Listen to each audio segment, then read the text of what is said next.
السلام علیکم عزیز طالب علموں، انیک احمد آپ کی خدمت میں حاضر ہے چائلڈ ڈیولپمنٹ کے کورس کے ساتھ، اور ہم جس سیکشن کے بارے میں بات کر رہے ہیں اس کا تعلق دماغ کی افزائش اور ہماری سکلز، باڈلی سکلز کی افزائش اور ہماری سیکشول میچوریشن اور ہمارے سلیپ پیٹرنز کے ساتھ ہے۔ آج ہم غور کریں گے کہ جیسے جیسے بچہ گرو کرتا ہے اس کو خوراک کی یا نیوٹریشنل جو اس کی ضروریات ہیں وہ کس طرح سے پیش آتی ہیں، وہ کس طرح سے نارمل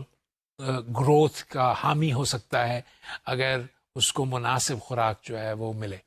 تو اس ضمن میں ہم جو بیک گراؤنڈ رکھیں گے وہ فزیکل ڈیولپمنٹ کی ہے، لیکن ہمارا ایمفیسس جو ہے وہ نیوٹریشن کے اوپر ہوگا یا خوراک کی طرف ہوگا، یا توجہ ہماری خوراک کی طرف ہوگی، جس میں ہم دیکھیں گے کہ کس طرح سے یہ بچہ جو ہے گرو کرتے ہوئے اور کس طرح سے مناسب خوراک لیتے ہوئے آگے کو بڑھتا ہے۔ اس کے ساتھ ساتھ ہم اس بات پہ بھی غور کریں گے کہ جس وقت میل نیوٹریشن یا کھانے میں یا خوراک میں کسی قسم کی کمی واقع ہو جائے تو اس سے کیا اثرات جو ہیں وہ مرتب ہوتے ہیں بچے کے اوپر اور بڑے لوگوں میں بھی جب وہ بلوغت کے پاس پہنچتے ہیں۔ آخر میں ہم ایک چھوٹا سا حصہ سیکشول میچوریشن کے بارے میں کریں گے کہ بچہ جو ہے جس وقت اپنی بلوغت کی عمر کو پہنچتا ہے تو اس میں کون کون سی ایسی جنسیاتی تبدیلیاں رونما ہوتی ہیں جس کی وجہ سے وہ سیکشولی میچور ہو جاتا ہے۔ اور آخر میں ہم بات کریں گے سلیپ پیٹرنز کی یا سونے کے اعمال کی، سونے کے عمل کی، جس کے اندر بچہ جو ہے وہ ڈیولپ ہوتا ہے اپنے سلیپ پیریڈز کے دوران۔ تو آئیے ایک چھوٹا سا جائزہ لے لیں پہلے اس سے کہ ہم آگے کو چلیں۔ عنوان میں آج ہم جو بات کریں گے وہ بنیادی طور پر خوراک کی ضروریات کے اوپر بات کریں گے، اور اس کے ساتھ ساتھ فزیکل گروتھ کو دیکھیں گے۔ میں پہلے فزیکل گروتھ کے بارے میں بات کروں گا اور پھر فزیکل گروتھ کے بعد نیوٹریشن کے بارے میں یا خوراک کے بارے میں بات کروں گا۔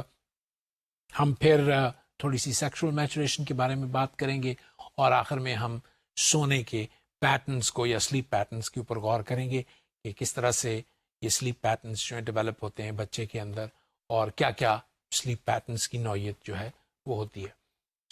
چند سوالات جو میں ضروری سمجھتا ہوں کہ آپ اپنے پس منظر میں رکھیں وہ یہ ہیں کہ کون سی ایسی نیوٹریشن جو ہے وہ بیلنسڈ ہے، اور کون سی ایسی نیوٹریشن ہے جس کے بارے میں آپ انفارمیشن اکٹھی کر سکتے ہیں جو کہ ایک نارمل گروتھ کا باعث جو ہے وہ بنتی ہے۔ پھر بچہ جو ہے وہ سیکشولی کس طرح سے میچور ہوتا ہے، نہ صرف یہ کہ وہ بایولوجیکلی جسمانی طور پر سیکشولی میچور ہوتا ہے، لیکن اس میں کلچر کا یا اس کے ارد گرد ماحول کا جو ہے کیا اثر ہوتا ہے، اور آخر میں کہ سونے کا عمل جو ہے وہ کس طور سے ہوتا ہے۔ کیا یہ ممکن ہے کہ ہم بچے کو اس کی نارمل ڈیولپمنٹ کے دوران اس کے سلیپ پیٹرنز میں بھی اس کو دیکھیں، اور کس طرح سے وہ افیکٹ ہوتے ہیں سلیپ پیٹرنز اس کے، جس طرح سے وہ گرو کرتا ہے، اور اس میں آف کورس بایولوجی اور اس کا انوائرمنٹ دونوں جو ہیں وہ بہت گہرا اس کا تعلق ہے اور وہ اثر لیتے ہیں۔ اگر آپ جسمانی نشو و نما کے حوالے سے دیکھیں اور اگر اس سلائیڈ پہ غور کریں تو آپ دیکھیں گے کہ یہ تصویر دراصل ایلومیٹرک ڈیولپمنٹ یا فزیکل ڈیولپمنٹ کی ہے، جس میں مختلف ڈیمنشنز جو ہیں بچے کی، یعنی چھوٹے ہونے سے لے کر بالغ ہو جانے تک ڈفرینٹ پروپورشنز، تناسب جو ہے جسم کا وہ تبدیل ہوتا چلا جاتا ہے۔ اگر آپ 15 ماہ کے بچے کو دیکھیں تو اس کا سائز جو ہے ایک اسی اسکیل کے اوپر مختلف ہے بڑے بالغ انسان۔ تو جو توجہ کرنے والی بات ہے وہ یہ ہے کہ اگر آپ صرف سر کا حجم دیکھیں، سر کا سائز دیکھیں، تو چھوٹے بچے کا سر کا سائز اس کے دھڑ کی نسبت جو ہے بڑا ہے، اور جب آپ ایڈلٹ کو، بالغ کو دیکھتے ہیں تو اس کے سر کا سائز جو ہے اس کے باقی دھڑ کے مقابلے میں قدرے چھوٹا ہے۔ تو یہ ایک تبدیلی ہے جو کہ پیدا ہو رہی ہے، اور آف کورس اس کا تعلق جو ہے وہ اور بہت سارے فزیکل میجرمنٹس کے ساتھ ہے جو کہ ہم بچے کے بارے میں یا اور لوگوں کے جیسے وہ گرو کر رہا ہے اس کے بارے میں اکٹھی کر سکتے ہیں۔ یہ تصویر جو ہے یہ اس بات کی عکاسی کرتی ہے کہ یہ ڈیولپمنٹ جو ہے یہ سلو ہے، کئی سالوں پر مشتمل ہے، 15 ماہ سے لے کر ایڈلٹ ہوڈ تک، لیکن اس کے اندر کس طرح سے تبدیلیاں آتی ہیں اور کون کون سے اعضاء کس طرح سے کس پروپورشن کے ساتھ چینج ہوتے ہیں، یہ میں سمجھتا ہوں آپ کی دلچسپی کا باعث ہونا چاہیے، اور کسی طور سے آپ اس کے بارے میں غور کر کے کچھ آئیڈیا اخذ بھی کر سکتے ہیں۔ اب کیا فرق ہے لڑکیوں میں اور لڑکوں میں جیسے وہ گرو کرتے ہیں فزیکلی؟ تو یہ چارٹ آپ کے سامنے ہے، تو اگر آپ دیکھیں تو تو اس میں ایک بڑی خوبی جو اس چارٹ میں موجود ہے وہ یہ ہے کہ اگر آپ 6 سال کی عمر کے لڑکی اور لڑکے کو لے لیں تو آپ یہ دیکھیں گے کہ لڑکوں کا قد جو ہے وہ قدرے زیادہ ہوتا ہے 6 سے لے کر تقریباً 8 سال کی عمر تک لڑکیوں کی نسبت. لیکن 8 سال کی عمر میں لڑکیاں جو ہیں وہ جلد ہی لڑکوں کے اوپر سبقت لے جاتی ہیں اور ان کا قد جو ہے لڑکوں سے جو ہے وہ بڑھنا شروع ہو جاتا ہے, اور یہ عمل جو ہے تقریباً 14 سال کی عمر تک رہتا ہے. لڑکیاں جو ہیں وہ عموماً قد میں بڑی ہوتی ہیں, 14 سال کے لڑکے جو ہیں عموماً, لیکن اس کے بعد لڑکوں کے اندر اور ان کے قد میں ایک دم بہت تیزی کے ساتھ اضافہ ہوتا ہے اور وہ لڑکیوں کو پیچھے چھوڑ جاتے ہیں, اور ان کے قد جو ہیں وہ کافی فرق کے ساتھ تقریباً 20 سینٹی میٹر کے فرق کے ساتھ جب وہ ایڈلٹہڈ کو پہنچتے ہیں تو نمایاں ہو جاتے ہیں. یہ عرصہ جو ہے 14 سال کی عمر سے لے کر 20 سال تک کا ہے. کچھ لوگوں کا خیال ہے کہ 20 سال کے بعد بھی قد بڑھتا رہتا ہے 21 سال کی عمر تک, لیکن اگر بڑھتا بھی ہے تو اس کی مقدار یا اس کی کوانٹٹی جو ہے اتنی زیادہ نہیں ہوتی جتنی کہ شروع کی عمر کے اندر ان بچوں کی افزائش ہوتی ہے. 2 زندگی کے پوائنٹس جس کے اندر آپ گروتھ سپرٹ یا جسمانی بلوغت یا جسمانی نشو و نما کی ایک چھلانگ دیکھ سکتے ہیں, وہ لڑکیوں اور لڑکوں میں مختلف عمروں کے درمیان ہوتی ہیں. مثلا گروتھ سپرٹس جو ہیں وہ لڑکیوں میں تقریباً 11 سال سے ذرا زیادہ کی عمر میں عورتیں جو ہیں وہ یا لڑکیاں جو ہیں وہ بہت جلدی سے تیزی سے آگے کو بڑھتی ہیں اور ان کے اندر گروتھ جو ہے وہ تیز ہوتی ہے. لیکن لڑکوں میں یہ تقریباً 13 سال یا 13 سال سے زیادہ کی عمر میں یہ گروتھ سپرٹ جو ہے وہ آتی ہے, اور اس کے بعد ظاہر ہے وہ گروتھ سپرٹ جو ہے وہ آہستہ آہستہ کم ہو جاتی ہے یا اس میں ڈکلائن جو ہے وہ ہو جاتا ہے. اگر ہم یہ دیکھیں کہ بچے میں جیسے فزیکل گروتھ ہو رہی ہے تو اس میں کون کون سی ایسی چیزیں ہیں جو خاص طور پہ ہماری دلچسپی کا باعث بن سکتی ہیں اور ہم ان کو زیادہ غور سے دیکھ سکتے ہیں. تو سب سے امپورٹنٹ جو فیکٹر ہے جس کو ہم اسٹڈی کر سکتے ہیں وہ ہے فیٹ مسل میک اپ, کہ فیٹ جو ہے جسم کے اندر کس طور سے پیدا ہو رہی ہے اور کہاں کہاں جا رہی ہے, اور مسل جو ہے وہ کہاں کہاں پیدا ہو رہا ہے اور کس طور سے گرو کر رہا ہے. کیونکہ ظاہر ہے ہمارے جو پٹھے ہیں جسم کے وہ بھی ہڈیوں کے بڑھنے کے ساتھ ساتھ ان کے سائز میں بھی اضافہ ہوتا چلا جا رہا ہے, اسی طرح فیٹ میں بھی اضافہ ہوتا چلا جا رہا ہے. مثلا برتھ اور انفنسی کے دوران, اس پیریڈ کے دوران جب بچہ جو ہے وہ ابھی طفولیت کے زمانے میں ہوتا ہے,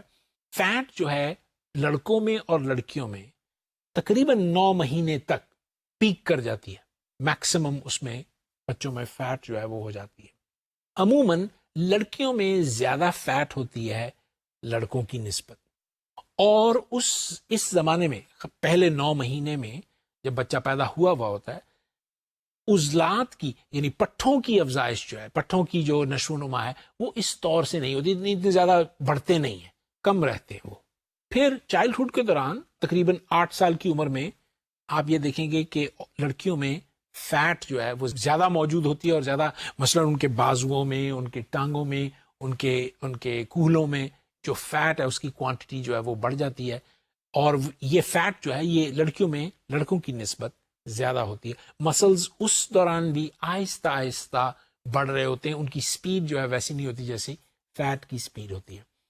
اور ایڈولیسنس میں بلوغت کے دوران لڑکیوں میں فیٹ کی کوانٹٹی جو ہے وہ بڑھتی چلی جاتی ہے لڑکوں کی نسبت, لیکن ایک بہت بڑی تبدیلی جو لڑکوں میں آتی ہے اس وقت وہ یہ ہے کہ لڑکوں کے پٹھے جو ہیں ان میں بہت زیادہ یکدم چینج آ جاتا ہے, اور پٹھوں کی جو سائز ہے وہ بڑھنا شروع ہو جاتا ہے, اور وہ لڑکیوں سے پٹھوں کی افزائش میں اور ڈیولپمنٹ میں بہت آگے نکل جاتے ہیں. اسی طرح ہڈیوں کی افزائش ہے. اگر آپ اس تصویر کو دیکھیں, اس میں 3 ہاتھ جو ہیں وہ دکھائے گئے ہیں مقابلہ کرنے کے لیے. چھوٹا 2.5 سال کے بچے کا ایک ہاتھ ہے, پھر 6.5 سال کے بچے کا ہاتھ ہے, اور ایک 14 سال کے بچے کا ہاتھ ہے. اور یہ ہاتھ اس کا ایکس رے دکھایا گیا تاکہ آپ ان کی ہڈیوں کے بارے میں غور سے دیکھ لیں. اگر آپ چھوٹے بچے کے ہاتھ کو دیکھیں تو جو 2.5 سال کا ہے اس کے اندر ابھی پوری ہڈیاں مکمل طور پر بنی نہیں ہیں, ان کے ڈیجٹس میں, اور اگر ان کی انگلیوں میں آپ غور کریں تو وہ گیپس جو ہیں وہ موجود ہیں. جیسے جیسے بچہ 6 سال کا ہوتا ہے یہ گیپس جو ہیں کم ہونے شروع ہو جاتے ہیں, اسی صورتوں میں یہ گیپس بالکل ختم ہو جاتے ہیں اور ہڈیاں جو ہیں مکمل ہو جاتی ہیں. یقیناً 14-15 سال کی عمر کا بچہ جو ہے اس کی ہڈیاں بالکل مکمل ہو جاتی ہیں. لیکن کلیئرلی آپ اگر اسکیل وہی ہے, اگر آپ دیکھیں تو چھوٹے بچے کے ہاتھ کا سائز چھوٹا ہے، درمیانے بچے کے ہاتھ کا سائز درمیانہ ہے، اور بڑے بچے کے ہاتھ کا سائز اس سے بڑا ہے. یہ ایک کنٹینیویشن ہے جس کے اندر ہاتھ کی گروتھ جو ہے وہ ڈیولپ ہو رہی ہے، اور آپ ان کو دیکھ سکتے. جسمانی گروتھ سے جو ضروری بات سمجھنے والی ہے وہ ہے موٹر سکلز، یعنی وہ تمام پٹھے جو گرو کر رہے ہیں ان کا مقصد کیا ہے؟ ان کا مقصد یہ ہے کہ وہ کسی بھی عمل کو ایک عمدہ انداز سے بچے کے اندر گرو کر سکیں. یہ وہ تمام اعمال جو ہم کرتے ہیں، مثلا سائیکل چلانا، تیراکی کرنا، چلنا، اٹھنا، بیٹھنا، اس میں سبک اندازی جو ہے، اسکلفلنس جو ہے، وہ گروتھ کے ساتھ ہوتی ہے. یعنی اگر آپ چھوٹے سے بچے کو دیکھیں جو چلتا ہے تو وہ ڈگمگاتا ہے، بلکہ جو ٹاڈلر ہے اس کو ہم مٹر گشت کہتے ہیں. ایسا بچہ جو جس کے پاس موٹر کنٹرول نہیں ہے کہ وہ پوری طرح سے اپنی گیٹ کو مینیپولیٹ کر سکے اور چل سکے مناسب انداز سے. سو وہ ڈگمگاتے ہوئے چلتا ہے اور اسی لیے ٹاڈلر کہلاتا ہے. لیکن جیسے جیسے وہ گرو کرتا ہے، چلنے کے اندر ایک خاص قسم کی سبک اندازی جو ہے وہ پیدا ہو جاتی ہے. انسان جو ہے وہ اپنے اس عمل میں بہت سبک ہو جاتا ہے، بڑا ایفیشنٹ ہو جاتا ہے، اور اس کو ایکسپریس کرنے میں اس موٹر فنکشن کو ایک خوبصورتی جو ہے وہ اس کی جو ہے وہ تیار ہو جاتی ہے. فزیکل ڈیولپمنٹ کے اندر خاص کر اگر آپ دیکھیں تو زیادہ فرق نہیں ہوتا چھوٹے بچوں میں، چاہے وہ لڑکیاں ہوں چاہے وہ لڑکے ہوں. جیسے وہ گرو کر رہے ہیں ان کی موٹر سکلز کی اٹینمنٹ جو ہے وہ ایک ہی طرح کی ہوتی ہے. یعنی چلنے کا انداز، کسی چیز کو جیسے موٹر سکل ہے سائیکل چلانے کا انداز یا کھیلنے کا انداز جس میں بہت ساری جسمانی حرکات اور سکنات ہوتی ہیں، کوئی خاص فرق نہیں ہوتا. لیکن جب بچے جو ہیں بلوغت کو پہنچتے ہیں تو لڑکیوں اور لڑکوں کے درمیان فرق جو ہے وہ پیدا ہونا شروع ہو جاتا ہے. مثلا کچھ ایسے اعمال ہیں جن کے اندر لڑکیاں جو ہیں ان کی موٹر ایکٹیویٹیز جو ہیں وہ لڑکوں کی نسبت زیادہ بہتر ہوتی ہیں. فرض کیا جائے اگر ان کو موقع مل رہا ہے باورچی خانے میں کام کرنے کا، تو ان کے اندر کھانا پکانے کی صلاحیت جو ہے وہ بہت زیادہ ایفیشنٹ ہو جائے گی. اگر آپ کسی لڑکے کو جو بالغ ہوا ہے 14-15 سال کا، اس کو کہیں کہ کھانا پکائے یا روٹی پکائے، تو اس کی ایبلٹی جو ہے وہ اتنی اچھی نہیں ہوگی بنسبت ایک لڑکی کے، کیونکہ اس کو ٹریننگ ملی ہے پہلے. یعنی 8-9 سال کی عمر سے یا 10 سال کی عمر سے اگر لڑکی نے کھانا پکانا شروع کیا یا روٹیاں پکانی شروع کی تو اس کی جو موٹر سکلز ہیں وہ لڑکے کی نسبت، لڑکا جو ہے وہ 14 سال کا بھی ہو کے پاکستان کا نقشہ ہی بنائے گا روٹی کا، اچھی روٹی نہیں بنا سکتا. لڑکی جو ہے اس زمن میں بہت سبک انداز سے اس چیز کو پیدا کر دے گی. لیکن اس کے ساتھ ساتھ لڑکوں کے اندر بہت ساری ایسی خوبیاں اور قابلیتیں پیدا ہو جاتی ہیں، کیپیسٹیز پیدا ہو جاتی ہیں جن کو وہ باہر استعمال کرتے ہیں. مثلا سائیکل چلانا.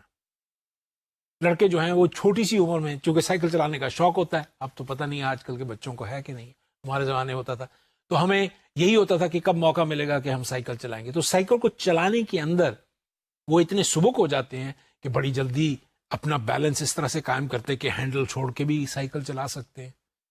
اور چونکہ ان کو اپرچونٹی ملتی ہے باہر سائیکلیں چلانے کی، اس لیے ان کے اندر ایبلٹی جو ہے وہ جلدی سے تیزی کے ساتھ بڑھ جاتی ہے. اب کچھ معاشروں کے اندر خاص طور پہ لڑکوں کے اوپر یہ دباؤ ہوتا ہے کہ وہ فزیکل کام زیادہ کریں یا سپورٹس میں حصہ لیں، باہر جائیں اور کھیلیں. تو جیسے جیسے وہ سپورٹس میں حصہ لیتے ہیں، جیسے وہ پریکٹس کرتے ہیں چیزوں کی، تو ان کے اندر وہ ایبلٹی پیدا ہو جاتی ہے اس چیز کو کرنے کی. وہ بڑی دور تک اس کام کو، اس عمل کو لے کے چلتے ہیں اپنے ساتھ، اور اس کام کو بڑے سبک انداز سے کر سکتے ہیں. اور ظاہر ہے چونکہ اور لڑکیوں کو ہمارے معاشرے میں اتنی زیادہ توجہ اس خاص طور پر کھیلوں کے میدان میں نہیں ملتی، اس لیے ان کی اس زمن میں ترقی یا ترویج نہیں ہوتی جس طرح سے لڑکوں کی ہوا کرتی ہے. یہ فرق جو ہے کھیلوں میں حصہ لینے کا، یہ صرف ہمارے ملک میں ہی نہیں ہے، باہر کے ممالک میں، مغربی ممالک میں بھی ایسے تقابلی جائزے لیے گئے ہیں جن کے اندر دیکھا گیا ہے. مثلا کینیڈا اور امریکہ میں اگر آپ اس سلائیڈ کو غور سے دیکھیں تو آپ کو نظر آئے گا کہ یونائٹڈ اسٹیٹس میں، امریکہ میں اس بات پہ بہت زور دیا جاتا ہے کہ لڑکے جو ہیں وہ باہر جا کے کھیلیں اور سپورٹس میں حصہ لیں. مگر اس کے برعکس کینیڈا میں الٹ بات ہے وہاں لڑکیوں پہ دباؤ ڈالا جاتا ہے کہ وہ جا کے اسپورٹس میں حصہ لیں. تو جیسا معاشرہ ہوگا اور جیسا اس کا دباؤ ہوگا کہ وہ بچوں کو ٹرین کر سکیں ڈفرنٹ کائنڈز اپنی اسپورٹس میں, تو اسی طرح کے بچے جو ہیں وہ تیار ہو جائیں گے, اور اس معاشرتی دباؤ کی وجہ سے ان کے اندر موٹر سکلز جو ہیں اس حساب سے پیدا ہونی شروع ہو جائیں گی. لرننگ کا, خاص طور پہ موٹر سکلز کی لرننگ کا سب سے بڑا جو فائدہ ہے, یعنی اس کے باوجود کہ ہم اس یعنی ایفیشنسی موٹر سکلز کی جو ہے اس کے بارے میں بات کریں, سب سے بڑا فائدہ یہ ہے کہ اسپورٹس میں حصہ لینے سے یا کھیلوں میں حصہ لینے سے جسم جو ہے وہ ایک ریگولر ایکسرسائز میں سے گزرتا ہے, اس کو بار بار موقع ملتا ہے کہ وہ ایک ریگولر ایکسرسائز جو ہے وہ کرتا رہے. اس کے ساتھ ساتھ وہ چونکہ اسپورٹس کھیلتا ہے دوسرے بچوں کے ساتھ جا کے, اس کے معاشرتی تعلقات, اس کے سوشل ریلیشنز جو ہیں وہ بہتر ہونے شروع ہو جاتے ہیں. مثلا وہ جانتا ہے کہ دوستوں کے ساتھ کیسے بات کرنی ہے, جن کے ساتھ وہ کمپیٹ کرتا ہے ان کے ساتھ کیسے کھیل میں حصہ لینا ہے. جب وہ کوئی چیز کرتا ہے اور وہ جیتتا ہے تو اس کی سیلف اسٹیم جو ہے وہ بڑھ جاتی ہے, وہ اپنے آپ کو بہتر انسان محسوس کرتا ہے کمپٹیشن کی وجہ سے. اس طرح سے وہ اسپورٹس میں حصہ لیتے ہوئے اپنے آپ کو بہتر پلیس کرتا ہے اپنی انڈرسٹینڈنگ میں کمپیئرڈ ٹو ادرس. اس کے ساتھ ساتھ یعنی اس اسپورٹس کے میدان میں مختلف اسپورٹس میں حصہ لینے کے ساتھ ساتھ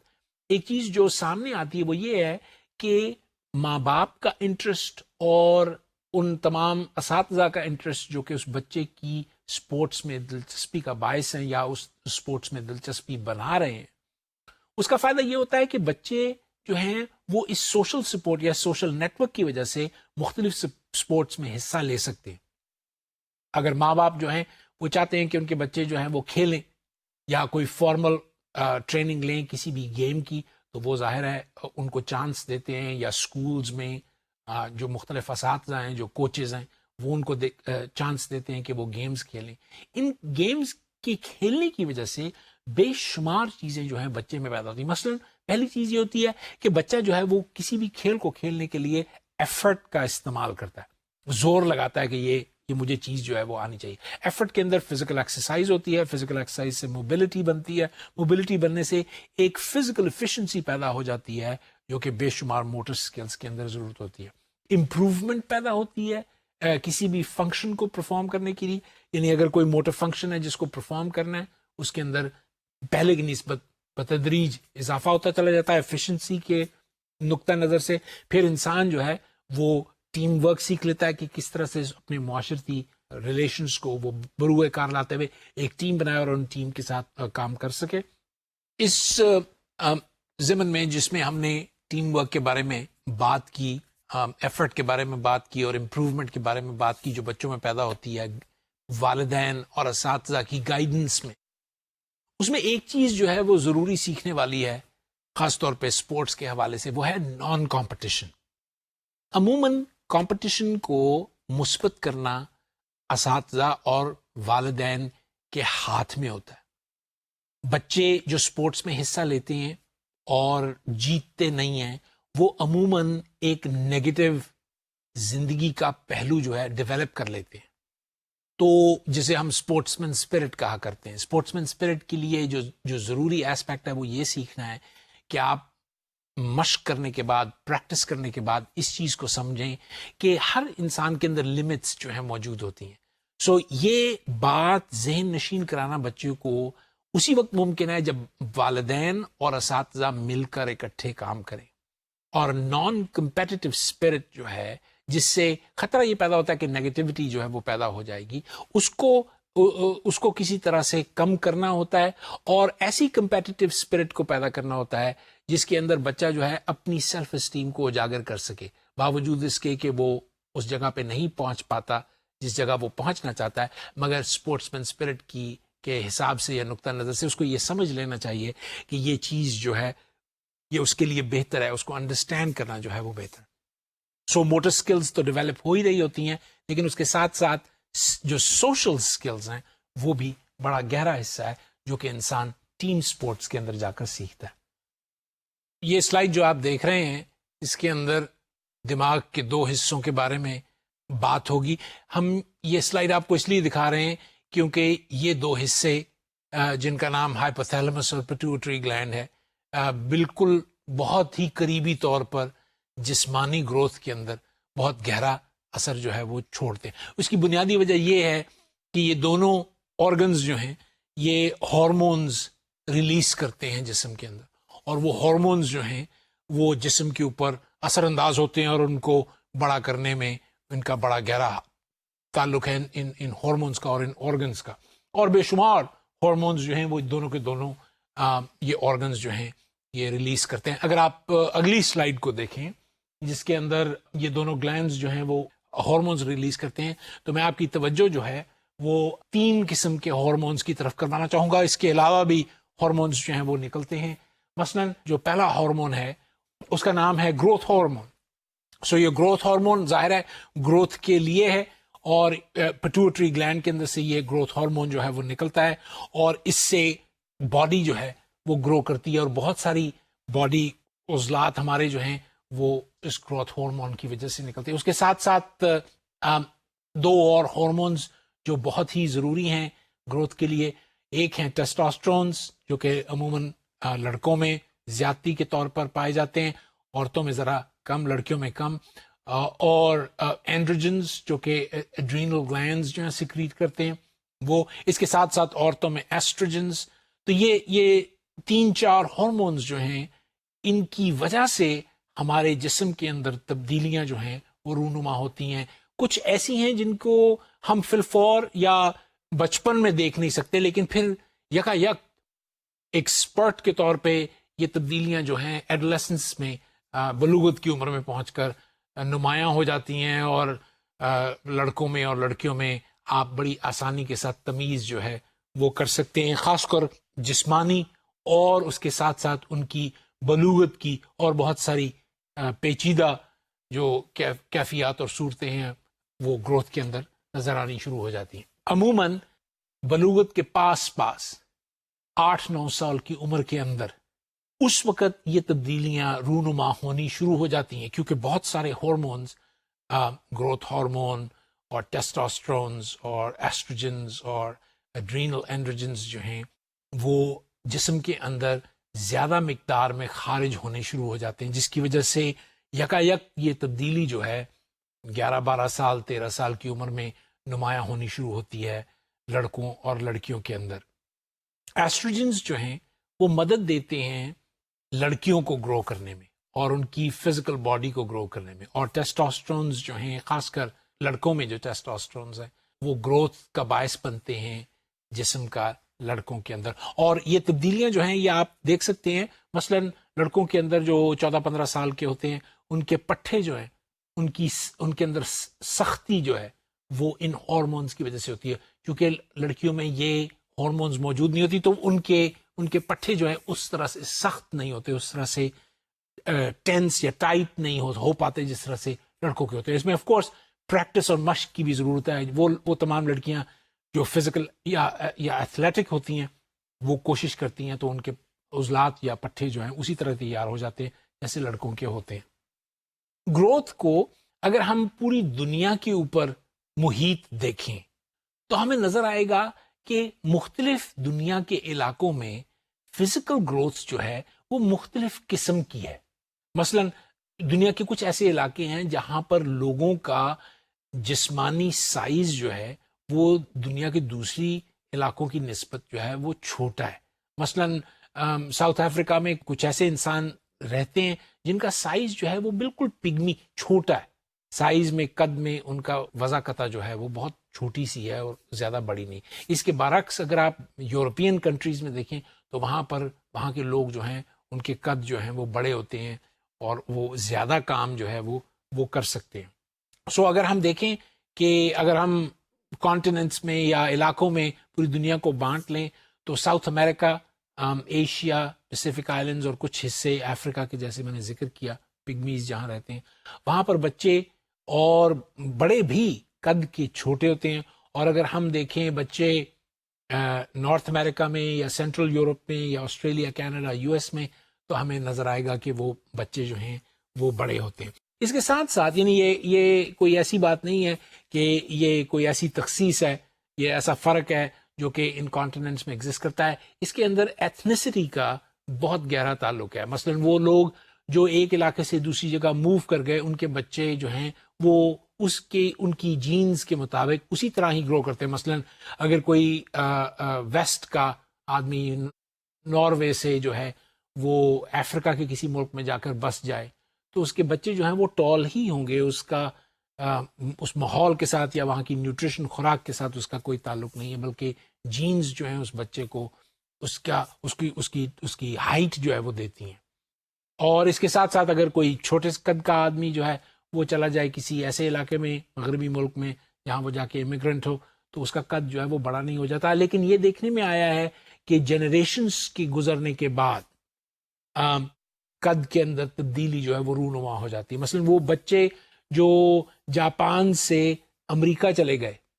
یا وہ جب وہ گرو کیا انہوں نے اور پھر شادیاں کی وہاں پر, اور پھر ان کے بچے ہوئے, تو یہ دیکھنے میں آیا کہ ان کے بچے ان سے قد میں ذرا لمبے تھے. اور اس کی بنیادی وجہ جو ہے وہ خوراک کو دی جاتی کہ خوراک ان کی اتنی اچھی تھی یو ایس میں جا کے کہ ان کی گروتھ یا افزائش جو تھی وہ بہتر یا زیادہ تھی کمپیئر ٹو اگر وہ جاپان میں ہی رہتے.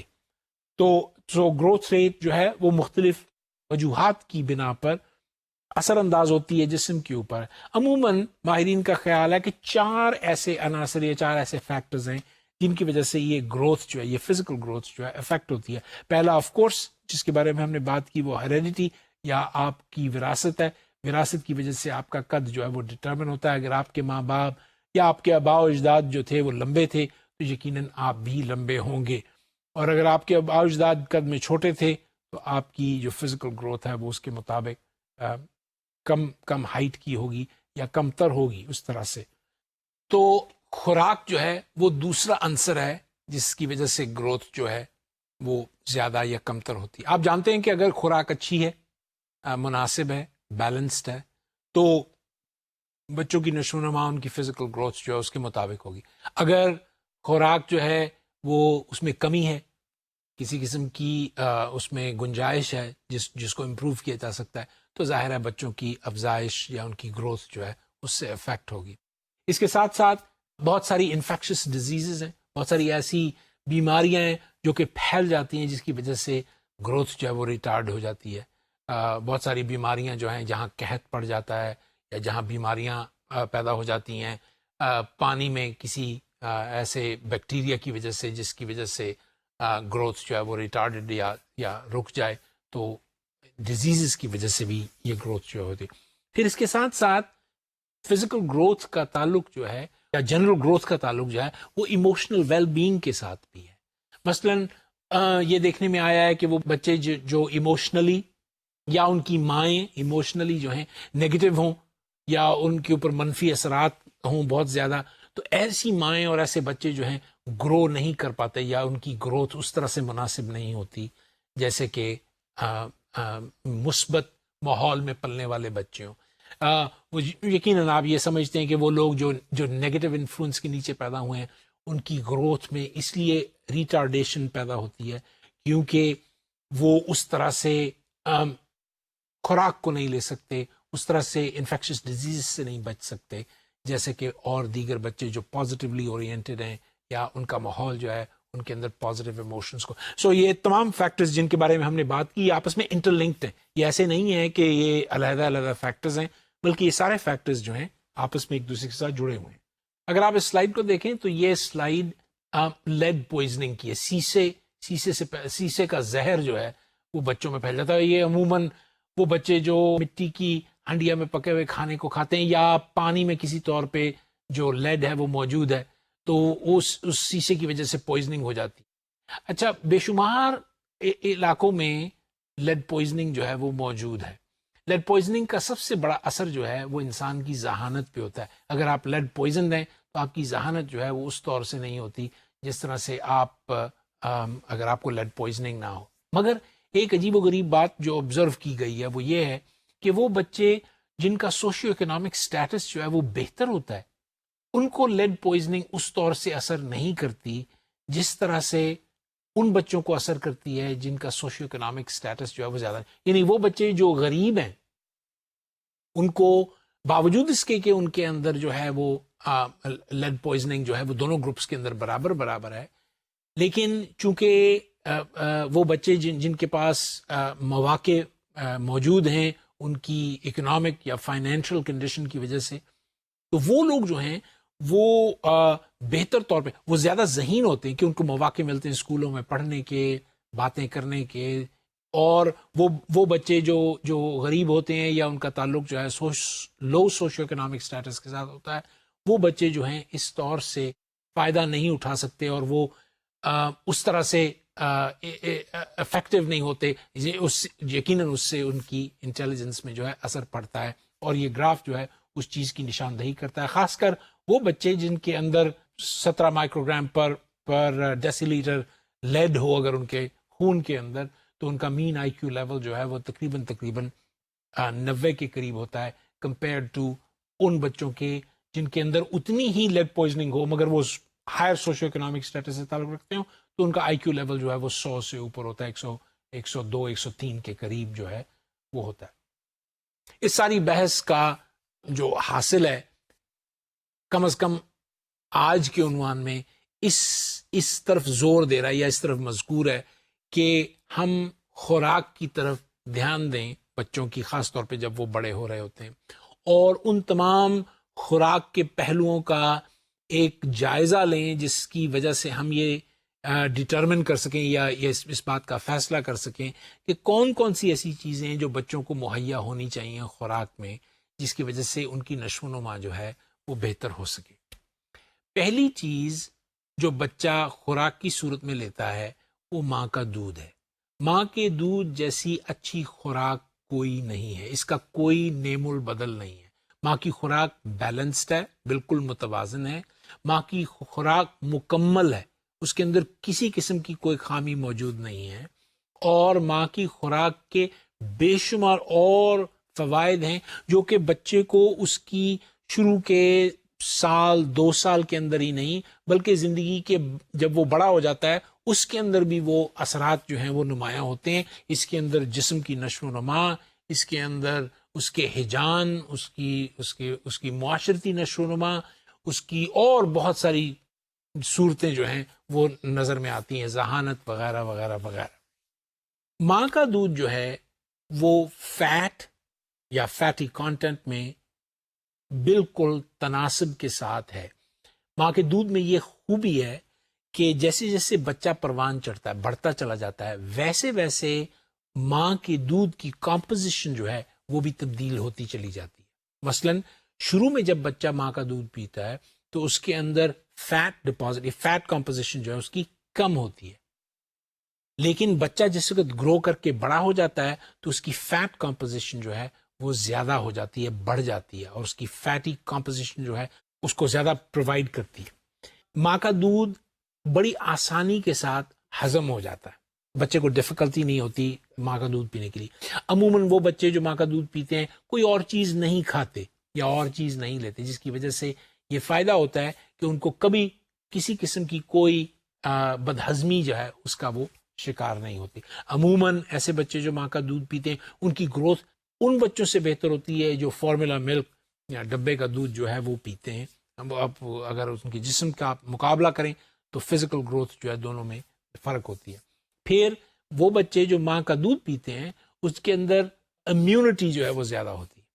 اور اس لیے وہ ڈیزیزز سے، بیماریوں سے بچے رہتے ہیں، ان کو ڈیزیز کی پروٹیکشن ہوتی ہے. جبڑوں کی اور دانتوں کی نشو و نما بچوں کے اندر زیادہ بہتر ہوتی ہے جو ماں کا دودھ پیتے ہیں، کیونکہ ماں جو ہے ان کے دودھ میں کیلشیم جو ہے وہ موجود ہے اور فورٹیفائڈ کیلشیم موجود ہے. اسی طرح ماں کے دودھ سے تبدیل ہو کر اب بچہ جس وقت بڑی ریگولر کھانا کھانا شروع کرتا ہے تو یہ ٹرانزیشن جو ہے آسان ہوتی ہے. یعنی بچہ، یعنی جو حکم ہے ہمیں ویسے بھی مذہب کے طور پہ کہ ماں جو ہے وہ 2.25 سال تک کے لیے بچے کو دودھ پلائے. اگر ایسا ممکن ہے، خاص طور پہ لڑکوں کو اگر ایسا ممکن ہے تو جو بچے جو ہیں ماں کا دودھ پیتے پیتے ان کا ٹرانزیشن جو ہے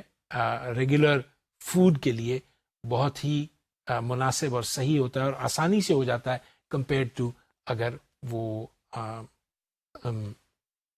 یہ ٹرانزیشن جو ہے فارمولا ملک سے دوسرے فوڈز کی طرف کریں.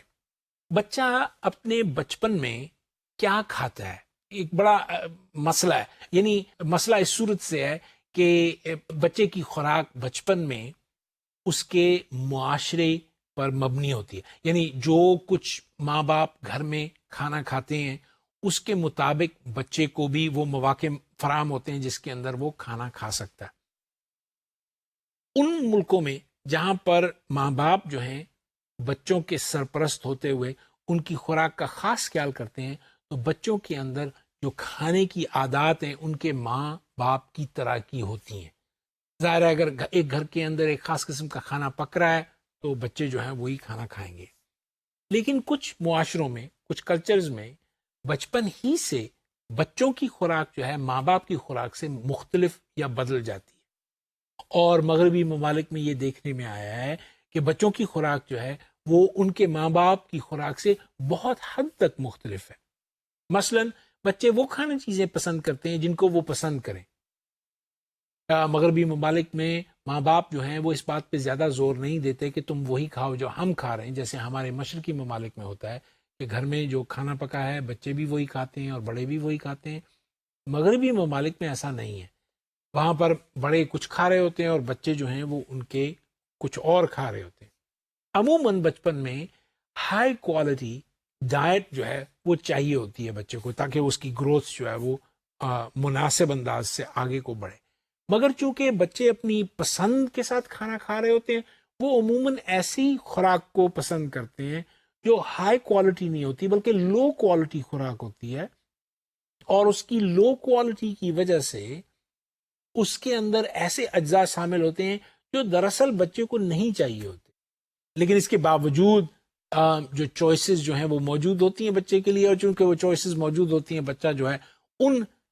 چوائسز کو پسند کرتا ہے جن کے اندر ٹیسٹ کا ایلیمنٹ جو ہے زیادہ ہو، نیوٹریشن کا ایلیمنٹ جو ہے وہ کم ہوتا ہے. ایسا کیوں کر ہوتا ہے؟ اس کی بے شمار وجوہات ہیں، خاص طور پہ مغربی ممالک میں. پہلی چیز تو یہ ہے کہ انسان جو ہے وہ ان تمام لوگوں کو جن کو وہ ایڈمائر کرتا ہے، جن کو وہ پسند کرتا ہے، مثلا ایکٹر وغیرہ، اور اگر ایک ایکٹر جو ہے وہ ایک کھانا کھا رہا ہے خاص قسم کا تو جو نوجوان بچے ہیں وہ بھی اس کی نقل میں وہی کھانا پسند جو ہے کرنا چاہیے. تو ظاہر ہے اس کا بہت بڑا انفلوئنس جو ہے وہ اشتہار بازی کے ساتھ ہے، جو آپ ٹی وی پہ یا فلموں کے دوران کمرشلز میں آپ دیکھتے ہیں کہ خاص قسم کے فوڈ کو بار بار اجاگر کیا جا رہا ہے اشتہار دے کے. تو ظاہر ہے بچے جب وہ اس کھانے کو دیکھتے ہیں تو اسی کی طرف ان کی توجہ مبذول ہو جاتی ہے اور وہ ان کھانوں کو کھاتے ہیں قطع نظر اس بات کے کہ اس کھانے کے اندر کوئی نیوٹریٹو ویلیو ہے یا نہیں. اس کا بالکل کوئی اثر جو ہے وہ بچوں پہ نہیں ہوتا. ایک تو یہ وجہ ہو گئی. دوسری وجہ یہ ہے کہ اگر وہی کھانا بار بار ریپیٹ کیا جائے، ریپیٹڈلی وہی کھانا پیش کیا جائے تو یقیناً بچے جو ہیں وہ بھی ویسے ہی بن جاتے ہیں اور وہی کھانے پسند کرتے ہیں. پھر کھانے کے دوران ایک ایموشنل کلائمیٹ جو ہے اس کا بہت گہرا تعلق ہے کھانے کے ساتھ. مثلا اگر کھانا ایک ساتھ اکٹھے بیٹھ کے کھایا جائے اور کھانے کے اندر ایک پازیٹیوٹی جو ہے، ایک ایموشنلی پازیٹیو ایسپیکٹ کو اجاگر کیا جائے تو بچے بھی انٹرسٹڈ ہوتے ہیں اس کھانے کو کھانے سے اور گریزاں نہیں ہوتے.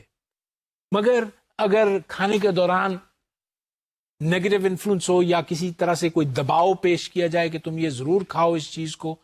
تو بچے جو ہیں پھر وہ اس دباؤ کا شکار ہوتے ہیں اور اس کھانے کو پسند نہیں کرتے، اس لیے اس کھانے کو عموماً ترک کر دیتے ہیں. آخری چیز جو اس ضمن میں اثر انداز ہوتی ہے بچے کی خوراک پہ، وہ اس کا تعلق جو ہے وہ پاورٹی کے ساتھ ہے، غربت کے ساتھ ہے. تو غربت میں عموماً نیوٹریشن جو ہے ماں باپ جو ہے اپنے بچوں کو اس طرح سے پرووائڈ نہیں کر سکتے جیسے کہ وہ لوگ جو کہ افورڈ کر سکتے ہیں، جن کے پاس مالی دولت جو ہے وہ موجود ہو، تو وہ ان کی بچوں کی خوراک میں اور غریب کے بچے کی خوراک میں بہت زیادہ فرق ہوتا ہے. ہمارے ملک میں پاکستان جیسے ملک میں عموماً خوراک جو ہے وہ مناسب طور پر ہر ماں باپ اپنی طرف سے کوشش کرتا ہے کہ وہ اپنے بچوں کو اچھی سے اچھی خوراک جو ہے وہ مہیا کر سکے. لیکن اس کے باوجود وہ تمام لوگ یا وہ تمام ماں باپ یا وہ تمام معاشرے کے افراد جو کہ اپنے بچوں کو مناسب خوراک نہیں مہیا کر سکتے، رزلٹ کرتا ہے بچے کی گروتھ کے اوپر. اس کے ساتھ ساتھ عجیب سی بات ہے کہ مغرب کے ممالک میں بھی بہت ساری خوراک کی مشکلات جو ہیں وہ پیش آتی ہیں بچوں کو، خاص کر ان بچوں کے اوپر جن کے اوپر کوئی نگہداشت کرنے والا نہیں ہے۔ ایسے بچے عموماً کئی کھانے سکپ کر جاتے ہیں، وہ کھاتے ہی نہیں۔ مثلاً ویسٹ میں یہ دیکھنے میں آیا ہے کہ بچے صبح کا ناشتہ جو ہے وہ عموماً سکپ کرتے ہیں اور کھاتے نہیں ہیں۔ کیوں؟ کیونکہ ماں باپ ان کو فورس نہیں کرتے ہیں، وہ اپنی چوائس کر رہے ہوتے ہیں، یا اگر وہ کچھ کھاتے بھی ہیں تو وہ اتنا ہلکا ہوتا ہے کہ وہ عموماً زیادہ دیر تک رہ نہیں سکتے اس کے بغیر، پھر ان کو دوپہر میں کھانا پڑتا ہے یا چھوٹے چھوٹے سنیکس لینے پڑتے ہیں۔ سو فریڈم کی وجہ سے، ایک آزادی کی وجہ سے کہ وہ کچھ بھی کھا سکتے ہیں، کئی ہیبٹس جو ہیں وہ عجیب و غریب ہو جاتی ہیں۔ اس کا کئی دفعہ مثبت اور کئی دفعہ بڑا منفی اثر بھی ہوتا ہے کہ جیسے اگر آپ بار بار کھانا کھائیں تو یہ ایک طرح کی بنج ایٹنگ ڈیولپ کرتی ہے، اور اس سے اوبیسٹی جیسے کی مشکلات جو ہیں وہ بچوں کے اندر پیدا ہونی شروع ہو جاتی ہیں۔ ویسٹ میں ایک اور پرابلم ہے کہ بچوں کی توجہ جو ہے وہ ویجیٹیبلز کی طرف اور فروٹس کی طرف، پھلوں کی طرف اور سبزیوں کی طرف بہت کم ہے۔ یہ بچے جو خاص طور پہ مغربی ممالک میں رہتے ہیں زیادہ تر گوشت کھاتے ہیں، اور باوجود اس کے کہ امریکہ جیسی حکومت جو ہے وہ ہر وقت کوششیں کرتی رہتی ہے اور ٹی وی کے ذریعے سے اور ریڈیو کے ذریعے سے اپنے لوگوں میں یہ علم پھیلانے کی کوشش کرتی ہے کہ بھئی سبزیاں کھائی جائیں اور پھل کھائے جائیں تاکہ صحت جو ہے وہ اچھی ہو، نشو و نما جو ہے بچوں کی بہتر ہو سکے۔ لیکن اس کے ساتھ ساتھ ایک المیہ ہے، اور وہ یہ ہے کہ جو بچے ہیں وہ جو حکومت ہے امریکہ کی، وہ بے شمار پیسہ جو ہے وہ مویشیوں کو جنریٹ کرنے میں استعمال کرتی ہے۔ مثلا وہاں پر گائے، بھینسیں، بکریاں اور جتنے بھی جانور ہیں جو کھائے جا سکتے، ان کے اوپر بے شمار پیسہ جو ہے وہ صرف ہوتا ہے، جس کے نتیجے میں وہاں پر گوشت کی افراط ہے، اور جب گوشت کی افراط ہوتی ہے تو ظاہر ہے وہ پکے گا ہی اور پکتا ہے، اور جب وہ پکتا ہے تو چونکہ وہ ٹیسٹی ہوتا ہے، مزیدار ہوتا ہے، بچے جو ہیں اس کھانے کو پریفر کرتے ہیں سبزیوں اور پھلوں کے اوپر، تو ترجیح دینے سے یہ جو ہے یہ مشکل پڑتی ہے۔ پھر مغرب میں ایک اور مشکل جو ہے وہ یہ ہے کہ بہت سارا کھانا جو تیار ہوتا ہے، خاص طور پہ گوشت کے اندر، وہ اس کو فرائی کیا جاتا ہے، اس کو فیٹ کے اندر اس کو پکایا جاتا ہے، اور چونکہ فیٹ میں پکا ہوا کھانا زیادہ ٹیسٹی ہوتا ہے، بچے اس کو پریفر کرتے ہیں، اور یہ ایک ڈس بیلنس ہے جو کہ پیدا ہو جاتا ہے نیوٹریشن کے اندر، یعنی کھانا کھانے کا عمل جو ہے وہ اس کے اندر کچھ ایسے اجزاء جن کی ضرورت ہے، ضروری وہ چاہیے،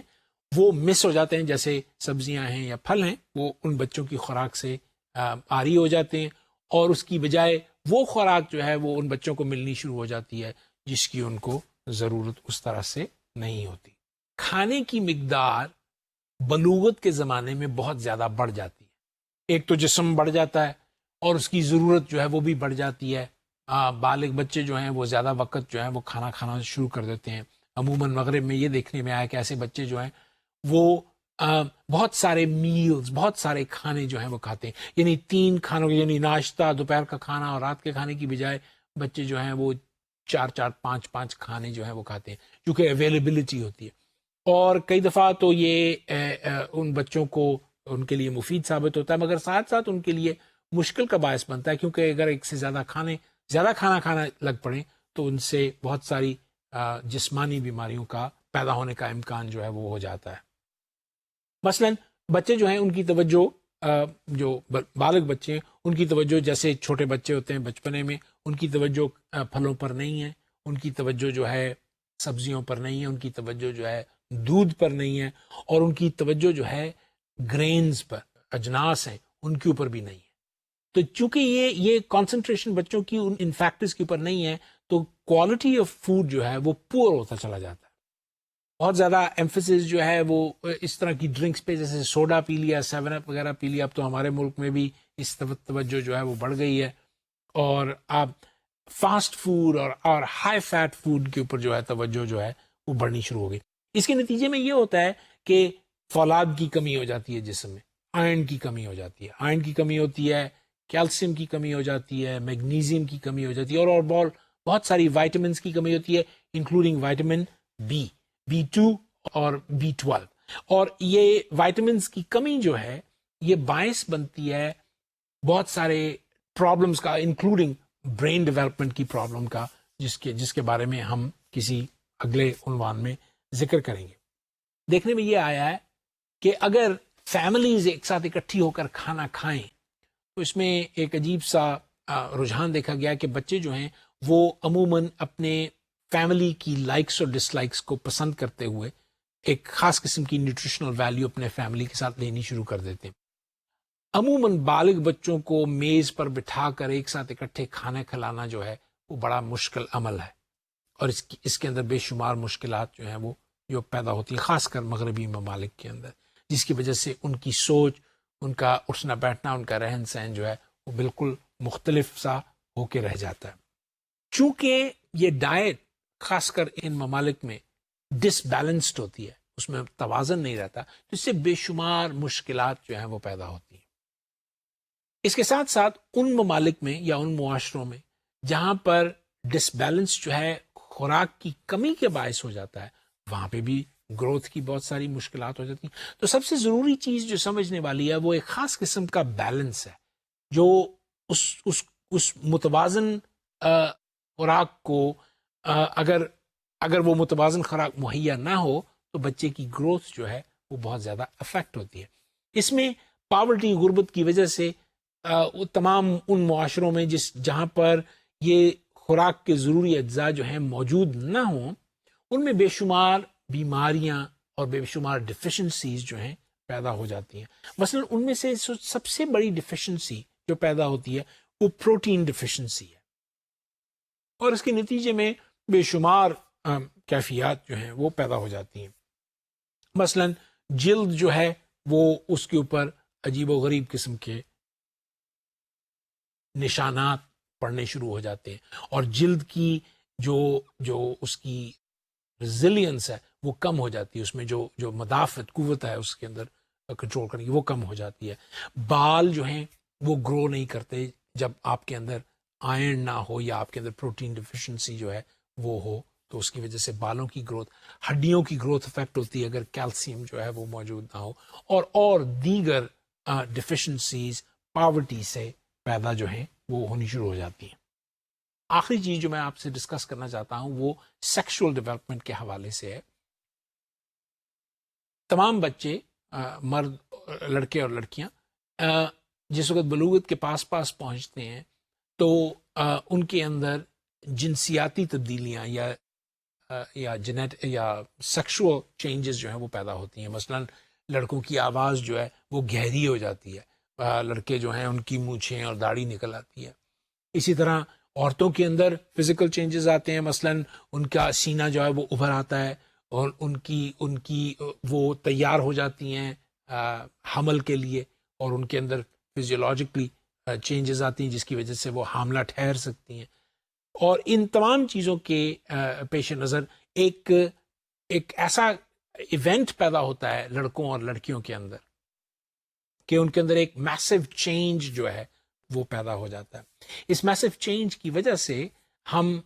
ٹریک ڈاؤن کر سکتے ہیں یا دیکھ سکتے ہیں کہ لڑکیوں میں اور لڑکوں میں کس طرح کی چینجز جو ہیں پیوبرٹی میں یا بلوغت میں پیش آئی ہیں. یہ سلائیڈ جو میں آپ کو دکھا رہا ہوں دراصل مختلف ممالک کی لڑکیوں کے بارے میں جو بلوغت سے گزر رہی ہیں، اور یہ ٹرینڈ ہے مینسٹریشن کا ٹرینڈ، کہ جس وقت عورتیں جو ہیں وہ ایام حیض جب شروع ہوتے ہیں تو وہ کس طرح سے شروع ہوتے ہیں. اور اگر آپ دیکھیں تو مختلف ملکوں میں مختلف لڑکیاں مختلف عمروں کے اندر اس عمل میں سے گزرتی ہیں. خاص طور پہ اگر آپ بلغاریہ کی لڑکیوں کو دیکھیں تو 1920 میں ان کو حیض جو تھا وہ تقریباً 14 سال کی عمر میں آتا تھا، جبکہ اس کی نسبت اگر آپ اٹلی کی لڑکیوں کو دیکھیں تو ان کو حیض جو تھا وہ 12 سے 12.5 سال کے آس پاس کے قریب آتا تھا. تو یہ 2 سال کا فرق تقریباً بے شمار فرق ہے. لیکن اب دیکھنے میں آیا جیسے جیسے دنیا وقت کے دھارے کے اوپر تبدیل ہوتی چلی جا رہی ہے، 1920، 40، 60، 80، 2000 کے وقفے تک، تو